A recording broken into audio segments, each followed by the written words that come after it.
मेळघाटातील जीवनदायिनी नद्या. जैवविविधतेने समृद्ध असलेला आपला देश नदीच्या बाबतीतही संपन्न व समृद्ध आहे. आपल्या देशातून वाहणाऱ्या 400 पेक्षा अधिक नद्या वनातूनच उगम पावतात. म्हणून तर जंगल नदी की माँ है असं म्हणतात. आणि मेळघाट व्याघ्र प्रकल्पातील नद्या सुद्धा यामध्ये मोलाची भूमिका बजावतात. घाटांचा जिथे मेळ होतो ते मेळघाट 1972-73 ला घोषित करण्यात आलेल्या भारतातील प्रथम 9 व्याघ्र प्रकल्पांपैकी एक.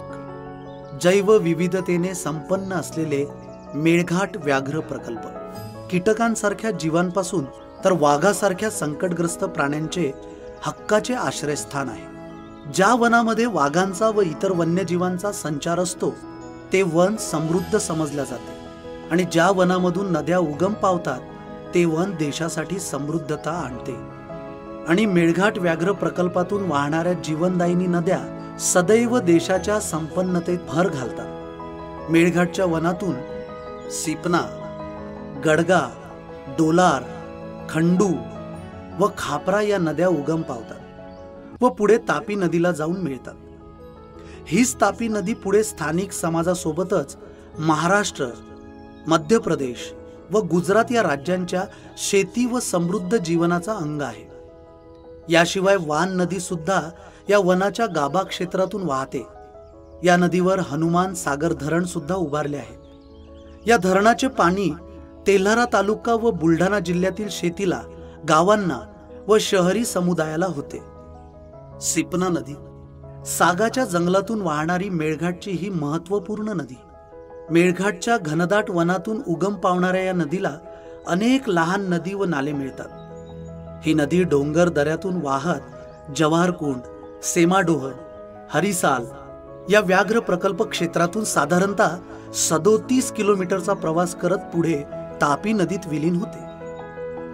गडगा व डोलार अतिसंरक्षित क्षेत्रातून वाहणारी गडगा ही नदी वाहत खानापूर येथे पुनर्वसन झालेल्या डोलार गाव परिसरातून वाहणाऱ्या डोलार नदीला जाऊन मिळते.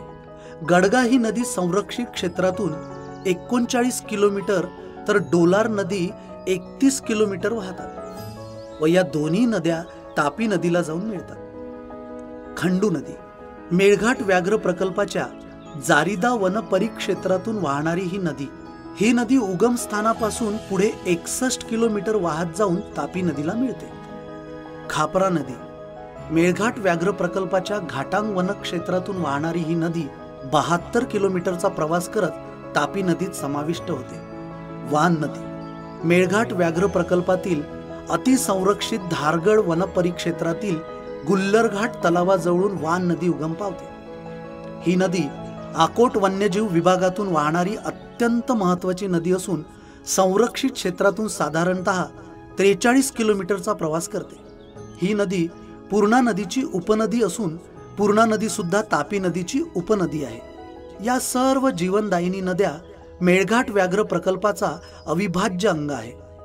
या नद्यांवर वन्यजीवांची व मानव प्राण्यांची ही तृष्णा अवलंबून आहे. जोपर्यंत मेळघाटचे वन सुरक्षित राहणार तोपर्यंत या नद्या जिवंत राहणार आणि आपणही.